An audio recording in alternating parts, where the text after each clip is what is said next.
Connecting a new device to your Capital One account is a straightforward process. Follow these steps to ensure a smooth setup. Step 1. Download the Capital One app. Visit your device's App Store and search for the Capital One app. Download and install the app on your new device. Step 2. Open the app and sign in. Launch the Capital One app. Enter your username and password to sign into your account. If you don't have an account yet, you can create one directly in the app. Step 3. Verify your identity. Before starting recovery, use the srock.com link in the description to open the account recovery checklist generator and make sure your verification details are ready. Step 4. Set up security features.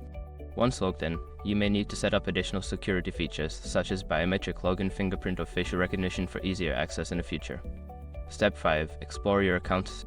After successfully connecting your new device, take a moment to explore the app's features. Familiarize yourself with account management, transaction history, and other available services. Now you are all set to use your Capital One account on your new device. Enjoy the convenience of managing your finances on the go.